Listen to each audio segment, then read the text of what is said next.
Estou alegre nessa noite, estar com os irmãos. Aleluia. Trago a paz lá do nosso pastor da Igreja de Jardim de Vista, onde nós congregamos.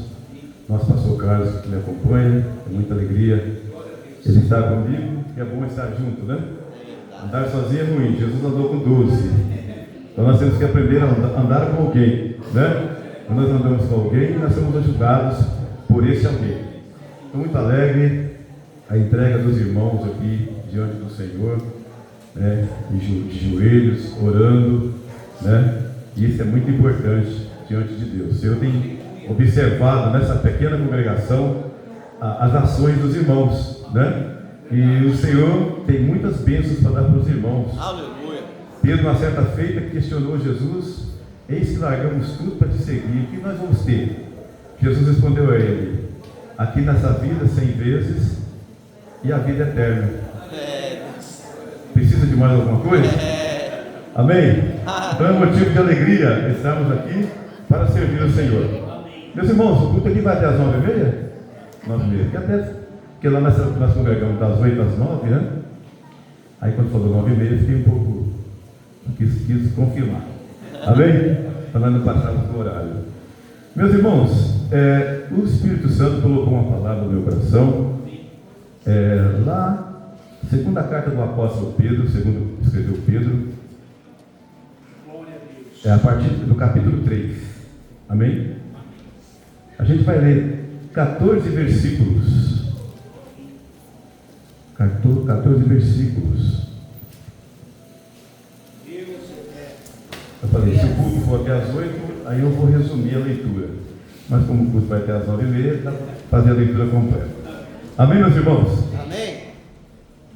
Diz assim, amados, capítulo 3, a partir do verso 1, diz assim: amados, escrevo-vos agora essa segunda carta, em ambas as quais desperto com exortação o vosso ânimo sincero, para que vos lembreis das palavras que primeiramente foram ditas pelos santos profetas, e do mandamento do Senhor e Salvador, mediante os vossos apóstolos, sabendo primeiramente isto, que nos últimos dias virão escarnecedores, andando segundo a sua própria concupiscência, e dizendo: onde está a promessa da sua vinda?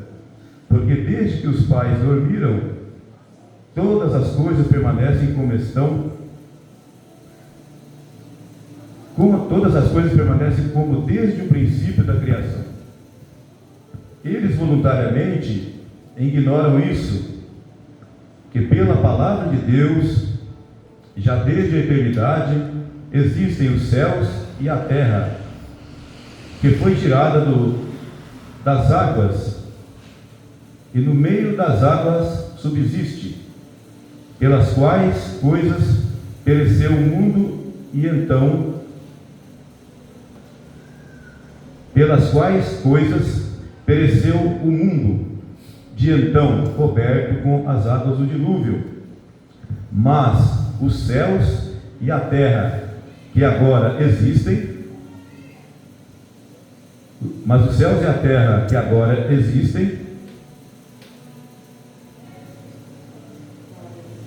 pela mesma palavra se reservam como tesouro e se guardam para o fogo até o dia do juízo e da perdição dos homens ímpios.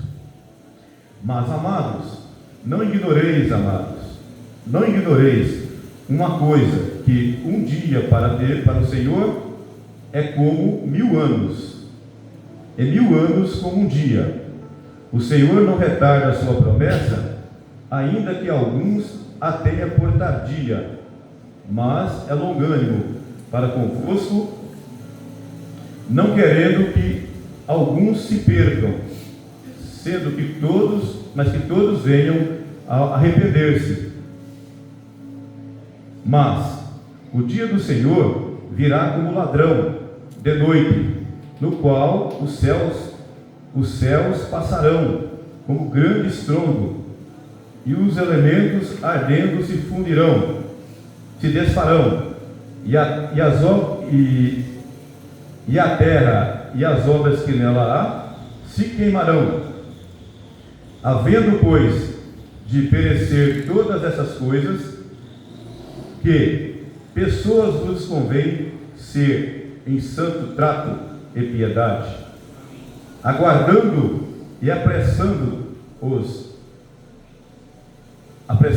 para a vinda do dia de Deus, em que os céus em fogo se desfarão e os elementos ardendo se fundirão. Mas nós, segundo a tua promessa, aguardamos novos céus e nova terra, em que habita a justiça. Pelo que, amados, aguardando estas coisas, procurai que dele sejais achados imaculados, irrepreensíveis, em paz. Amém? Você ficar apenas com o verso 13, que diz assim: mas nós, segundo a tua promessa, aguardamos novos céus e nova terra, em que habita a justiça. Amém, irmãos? Deus, aleluia. O apóstolo Pedro, ele traz essa palavra, e Pedro faz algumas citações a respeito do que está para acontecer na época, no contexto de vida que ele está vivendo, e trazendo para o nosso contexto de vida também. E Pedro alerta a igreja, porque as cartas de Pedro, uma das cartas de Pedro, a primeira carta de Pedro, ela é escrita para os cristãos que estão sendo perseguidos. Então os irmãos observem que a perseguição, ela é externa. Os crentes foram dispersos pelas províncias romanas e eles estavam sofrendo perseguições. Nós estudamos sobre essas questões. E a perseguição que eles sofriam, os cristãos tinham problemas eles eram pobres, né? E sofriam muita perseguição do Império Romano. E Pedro escreve essa carta, a primeira carta, a perseguição ela é externa. Amém? Amém. E a segunda carta, a perseguição é interna. Por quê? As heresias começaram a surgir dentro da igreja.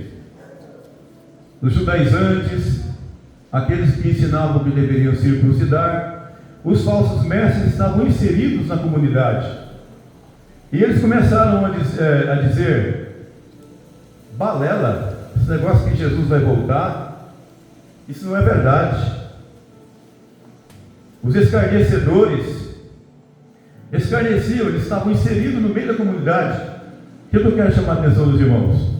Não é lá fora que você pode ser atacado. Você vai ser atacado aqui dentro. Amém? Então eu quero mostrar essa questão da carta de Pedro sendo escrita, a primeira escrita aos crentes dispersos, e a segunda, Pedro está falando direto com os falsos mestres. E Pedro faz algumas citações. Ele volta lá no dilúvio, ele vai dizer assim, no tempo do dilúvio, no capítulo 6, se vocês vão quiser lá, eu não vou ler porque o tempo já está pequeno.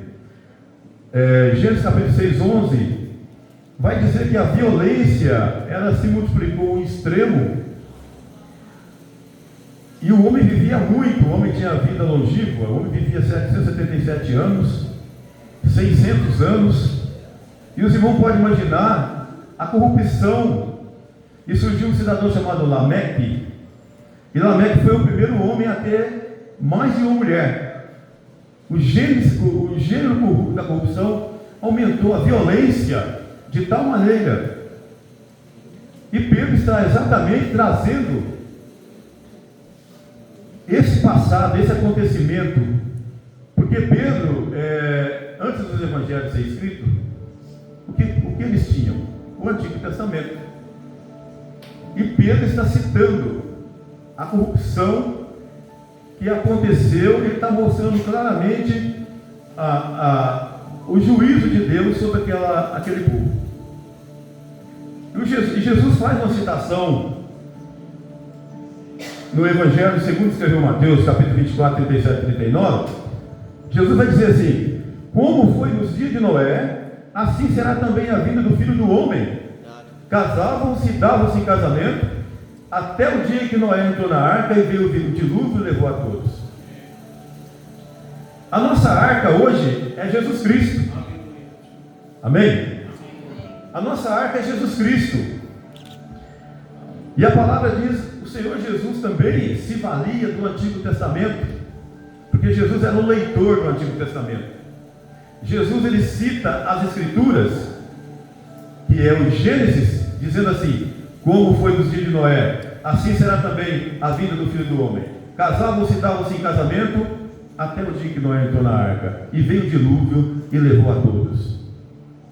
Meus irmãos, é uma advertência para a igreja do século 21, aonde o hedonismo está predominando sobre a humanidade. Como foi nos dias de Noé, está sendo nos nossos dias. As pessoas estão muito afoitas, muito correndo em prol de si mesmo, muito preocupados consigo mesmo. O materialismo tem tomado conta das pessoas em extremo. E o que o Pedro deseja alertar as pessoas do seu tempo é para aquelas situações que estavam acontecendo ali, naquele contexto. E uma das coisas que Pedro vai falar para aqueles falsos mestres que não acreditavam que Jesus ia voltar, ele fez 3 citações para mostrar a legitimidade das Escrituras Sagradas. Qual foi a citação que Pedro citou no capítulo 2, no contexto desse capítulo 3? Pedro vai falar, ele vai mostrar como exemplo, primeiramente, os diluvianos, a corrupção extrema que acontecia no dilúvio. Se você olhar no capítulo 2, você vai ver o que Pedro vai citar. Como exemplo, Pedro cita a destruição, o dilúvio primeiramente, e depois ele vai falar sobre Sodoma e Gomorra, como exemplos de juízo que Deus executou sobre aquele povo, para rebater os ensinos dos falsos mestres daquela época. Porque estavam dizendo: que isso? Aonde está a promessa da sua vinda? Desde que os pais dormiram, tudo continua, tudo está normal. Nós não vemos nada de anormalidade acontecer. Como é que vocês dizem que ele vai voltar? Aí Pedro fala: lembrem-se do dilúvio. Noé construindo a arca, evangelizou 120 anos. Ninguém creu daquele povo, a não ser a família de Noé. 120 anos. Noé construiu, porque naquela época não chovia. Esse velho está caduco, não chove, né? E quando aconteceu, eles foram surpreendidos. Meus irmãos, não falo isso para que os irmãos tenham medo, que nós somos o povo de Deus, mas eu falo isso para que os irmãos se santifiquem. Eu falo isso para que os irmãos vigiem, porque o povo de Deus não tem que viver com medo. Porque o grande problema, os ataques estão aqui dentro da igreja. Ou você pensa que você vem aqui congregar e que você não é atacado por Satanás o tempo todo, na sua mente. Mas você tem que vigiar. Mas o apóstolo Pedro, ele mostra 3 exemplos. Primeiramente, os diluvianos. Choveu 40 dias, 40 noites, e toda a alma vivente aspirou, para aqueles que não acreditavam. Depois ele deu o exemplo de Sodoma e Gomorra, que foi subvertida pelo fogo, e de lá saiu Ló e a sua família, porque cabe Deus livrar o justo do meio da impiedade. Aleluia. Deus jamais esquecerá de você no meio da impiedade. Então Deus sempre vai tirar o teu povo do meio da impiedade. E Ló saiu de lá. Mas Jesus fala também, como foi nos dias de Noé, assim será também a vinda do Filho do Homem. Lembrai-vos da mulher de Ló, que quando ela saiu de lá, ela olhou para trás.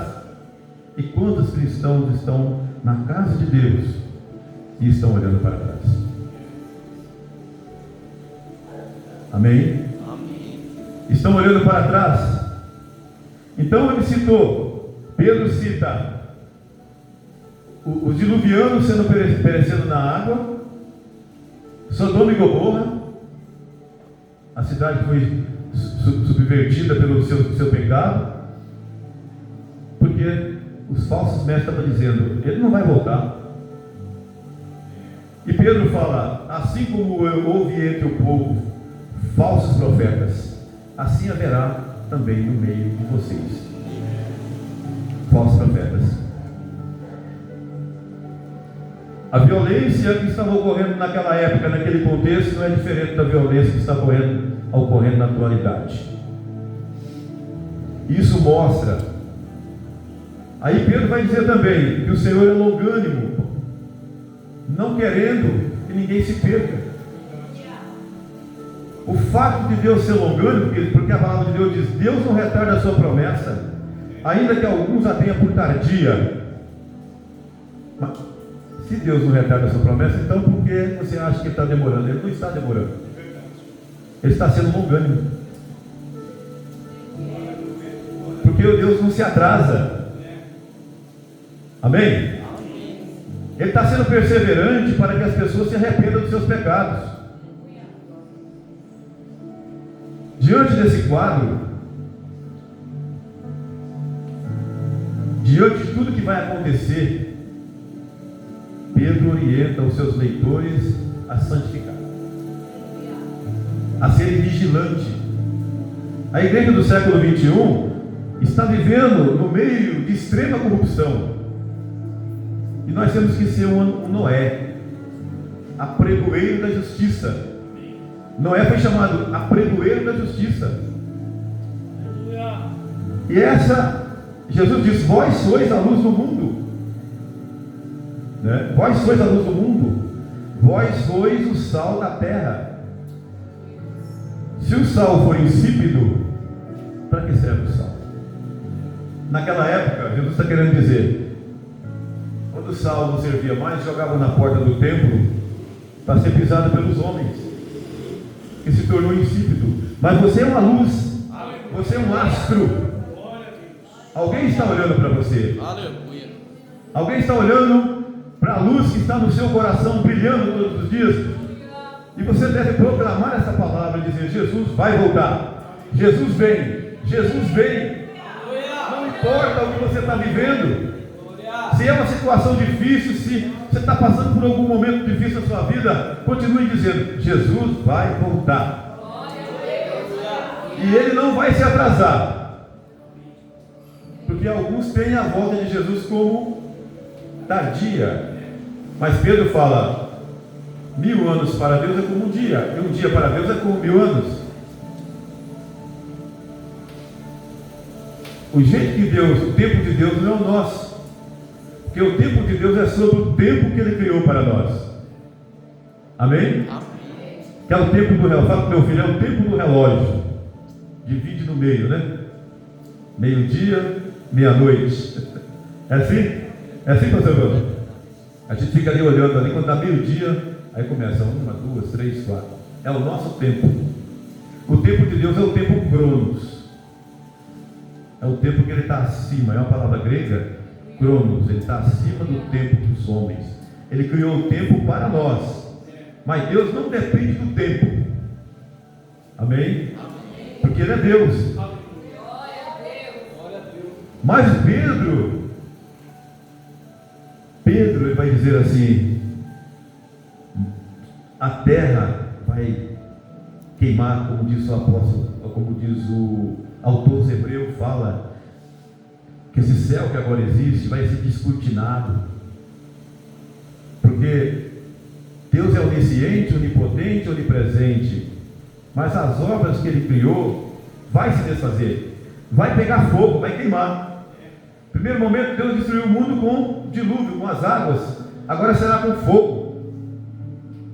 Pedro fala nessa carta aqui, no capítulo 3, os elementos ardendo se fundirão, as obras que na terra há se queimarão. E isso não é a palavra do José Raimundo, é a palavra de Deus. Não é a minha palavra, é a palavra de Deus. Palavra que Jesus disse, assim como foi nos dias de Noé, assim será também a vida do Filho do Homem. Eles estavam preocupados em casar-se e dar-se em casamento. Não é o que está acontecendo na atualidade? Como foi nos dias de Noé, assim será também a vida do Filho do Homem. Eu vou frisar bem isso aí, porque está acontecendo exatamente como aconteceu nos dias de Noé. E quem falou isso foi Jesus. Amém? As palavras que Jesus fala, elas têm peso, têm base. Então, se Jesus falou, acredite. Amém? Jesus falou, acredite. E os santos apóstolos confirmaram o que Jesus falou, né? Mas, irmãos, eu fico feliz, sabe por quê? Que para o povo de Deus tem uma esperança. Mas nós, segundo a tua promessa, aguardamos novos céus e nova terra, em que habita a justiça. Que tudo isso vai se desfazer, o planeta Terra, o universo, o céu, vai pegar fogo, mas nós, segundo a tua promessa, aguardamos novos céus e nova terra, em que habita a justiça. Porque todos aqueles que entraram na arca, é bem verdade, ficaram 40 dias e 40 noites, né?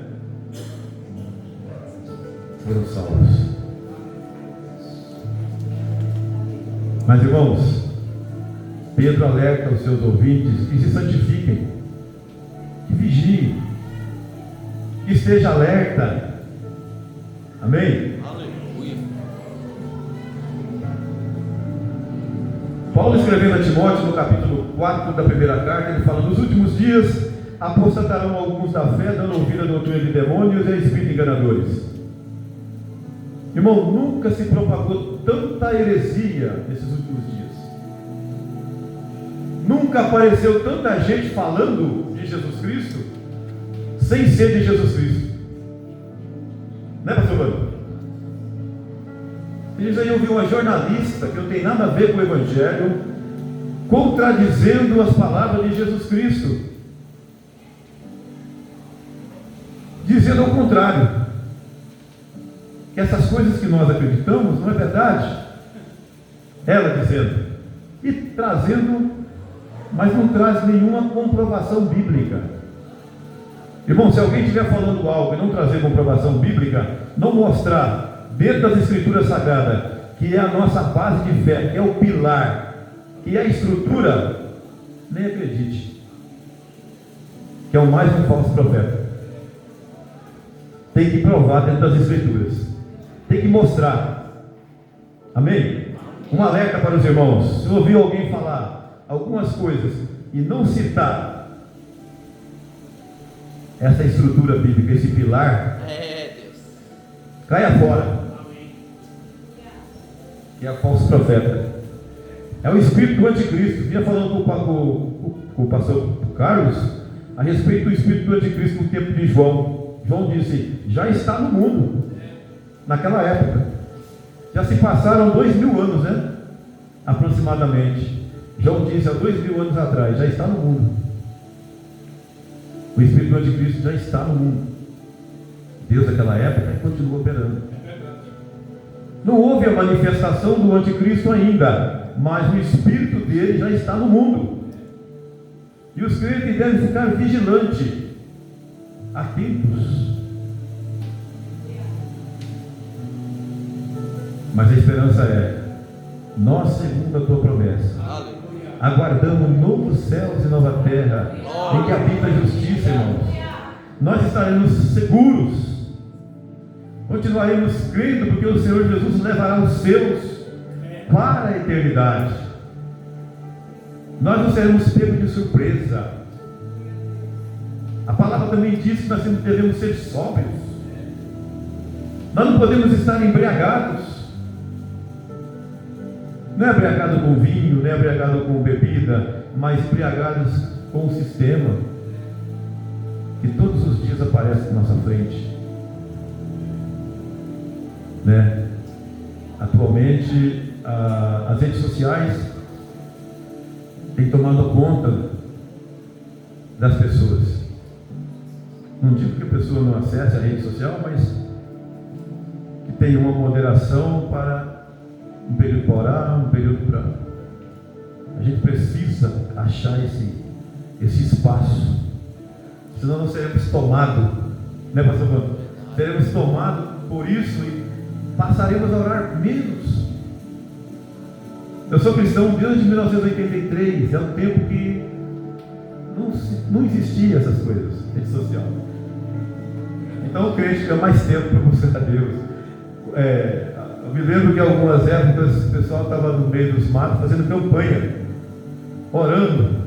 Eu conheci um presbítero naquela época, e quando ele sabia que tinha uma casa, que tinha pessoas oprimidas, pessoas que estavam desempregadas, ele falava com o pastor da igreja, falava: vamos fazer uma campanha na casa do irmão, de 7 sexta-feira, de 7 sábado, e ele ia para lá e batia um ponto ali, porque eu estava vendo libertação de pessoas, estava vendo curas, aquelas pessoas que estavam desempregadas já começavam a arrumar emprego. Aleluia. Quando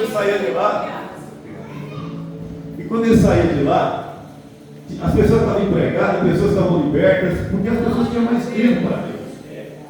Irmãos, é tempo de refletirmos.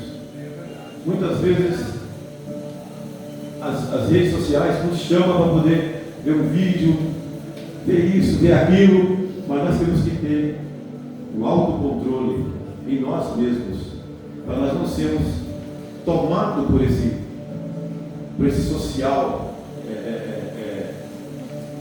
desacelerado, acelerado na atualidade.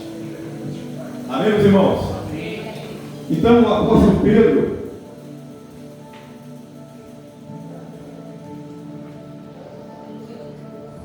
um outro exemplo que o apóstolo Pedro citou também, primeiro exemplo que ele citou, que Deus não perdoou os anjos que pecaram, mas tendo-os lançado na escuridão, em trevas, os reservou para o juízo.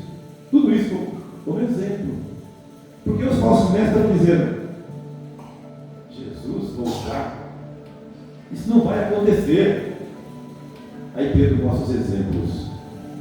Deus não perdoou os anjos que pecaram, Deus destruiu a cidade de Sodoma e Gomorra, Deus enviou a chuva para o dilúvio, para dizer o quê? Que Ele vai voltar. Ele vai trazer juízo sobre a humanidade. E nós, amados irmãos, estamos aqui para brilhar neste mundo como luz e ficar atento ao que está acontecendo na atualidade, que não é diferente daquela época em relação à época de hoje. Eu diria que a época de hoje é mais perversa do que a época do tempo de Noé, né? Diante dos últimos acontecimentos e do que acontece todos os dias. A gente não vai incitar aqui. Os irmãos vêem nos noticiários, os irmãos vêem na prática da atualidade, andando na rua, né? Não precisa ir muito longe para ver a perversidade, a maldade no coração das pessoas. E tudo isso, irmãos, tome como sinal do retorno de Jesus. É uma alerta para você. Jesus vai voltar. Jesus vai voltar. E a igreja precisa continuar dizendo: Jesus vai voltar. A nossa esperança é a tua vinda. Jesus vai retornar, irmãos, e vai levar os seus.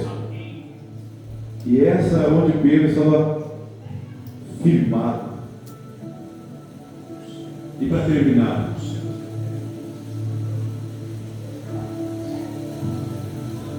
que nós possamos estar vigilantes, que nós possamos estar orando, verdade, que nós possamos evangelizar. Sabe quando você evangeliza, o que acontece? Você apressa a vida de Jesus. Amém? Você não está dando uma mãozinha para Deus, você está. Porque Deus não revela a sua promessa ainda que alguns a tempo tardia, mas antes era longânimo. A longanimidade de Deus é o impulso para você evangelizar. Está vendo o grande amor de Deus? João diz assim: veja com grande caridade tem concedido o Pai que fôssemos chamados filhos de Deus. Nós somos filhos de Deus. E eu fico pensando na longanimidade de Deus, com o grande amor de Deus, na longanimidade de Deus. Um elemento, às vezes, esse dia eu encontrei um cidadão, ele falou: a humanidade está difícil demais, não tem jeito. Eu falei: tem. A humanidade pecadora, ele falava que era um lixo. Eu falei: mas Jesus recicla lixo. Não é verdade? Verdade. Jesus recicla lixo. Para você não tem jeito, mas para Jesus tem. É verdade. Você só precisa pregar a palavra de Deus. Irmão, as nossas palavras não produzem nada, mas as palavras de Deus é como uma bomba atômica. Ela vai onde precisa ir quando você prega. Não importa onde você esteja. Eu falei: fazer a obra de Deus não é dentro da igreja, muitas vezes. Fazer a obra de Deus é em qualquer lugar. Uma gentileza lá no hospital, uma gentileza na escola, uma gentileza no meio da rua, uma senhora que vai subir no ônibus, não tem força para subir, você vai dar ajuda. Isso é fazer a obra de Deus. Não importa. É você esboçar a generosidade que está no seu coração. Você está fazendo a obra de Deus. Quando ninguém está vendo, só Deus está vendo você fazer a obra de Deus. Tem muita gente que acredita: eu quero fazer a obra de Deus na casa de Deus. Amém. Mas também lá fora, em qualquer lugar você faz a obra de Deus. Você precisa falar aonde você quer que esteja. Então, irmão, fique com essa palavra dessa noite. O céu vai estrondar, os elementos vão pegar fogo, mas nós, segundo a tua promessa, aguardamos novo céu e nova terra, em que habita a justiça. Fique com essa palavra. Deus abençoe os irmãos. Aplauda o Senhor, que ele é digno de toda a honra e toda a glória e todo o louvor.